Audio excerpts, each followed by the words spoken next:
Hello friends, ఇదేంటంటే మనం కాఠ్మండ్లో ఉన్న పశుపతినాథ్ టెంపుల్ అనమాట. ఇది స్టార్టింగ్ ఎంట్రన్స్. ఇలా మనం కొంచెం ముందుకు నడవాలన్నమాట. అక్కడే క్లోజ్ ఉంటుంది. ఇక్కడ నుంచి నడిచి వెళ్ళాలి.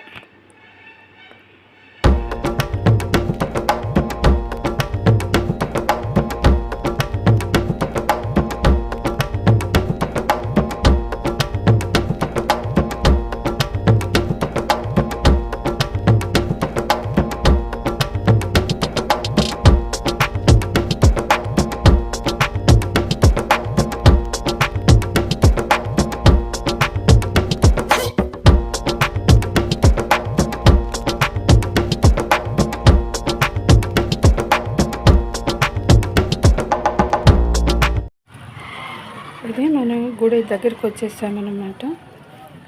ఇక్కడ ఏంటంటే అక్కడ శివుని గుడి కదా, అందరూ పూజలు అవి చేయటానికి అవి పువ్వులు అవి పూజకి సామాగ్రి అవన్నీ కూడా ఇక్కడ అమ్ముతున్నారనమాట వీళ్ళు. ఇదంతా బయట గుడి ముందు అన్ని షాప్స్ అవి ఉంటాయి అన్నమాట. అంటే రుద్రాక్షలు అవి శివలింగాలు అవన్నీ ఉంటాయి.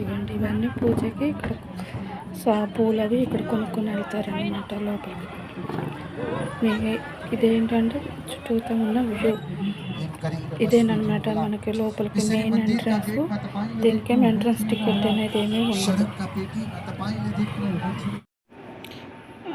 ఇవన్నీ ఏంటంటే గుడికి లోపలికి ఆ గేట్లో నుంచి మనం లోపలికి వస్తాం కదా, వచ్చిన తర్వాత ఇక్కడ అన్నీ చాలా కోతులు ఉంటాయి అన్నమాట. ఇది పైనుంచి వ్యూ. మనం ఇప్పుడు మళ్ళీ కొంచెం స్టెప్స్ దిగి కిందకి వెళ్ళాలి. ఇది పైనుంచి వ్యూ ఉంటుంది, చూడండి.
ఫ్రెండ్స్, ఇదేనమాట మెయిన్ టెంపుల్.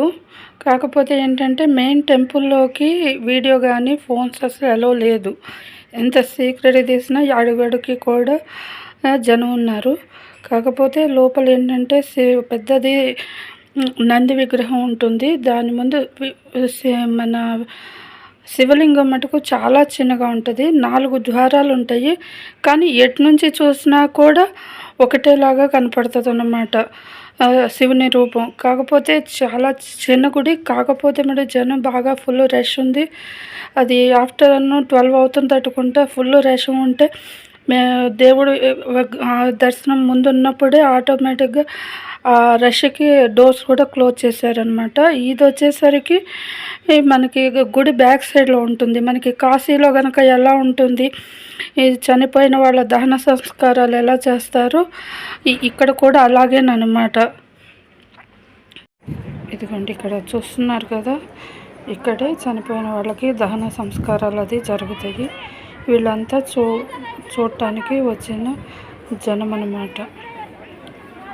ఏంటంటే ఇక్కడ చనిపోయిన వాళ్ళనే కాదు, బయట చనిపోయిన వాళ్ళని కూడా అంబులెన్స్లో ఇక్కడ తీసుకొస్తారు. ఎందుకంటే ఇక్కడ మటుకు కార్యక్రమం జరిగిందంటే వాళ్ళు పుణ్యలోకాలకు వెళ్తారు అనేది వాళ్ళకు ఒక నమ్మకం అన్నమాట. అది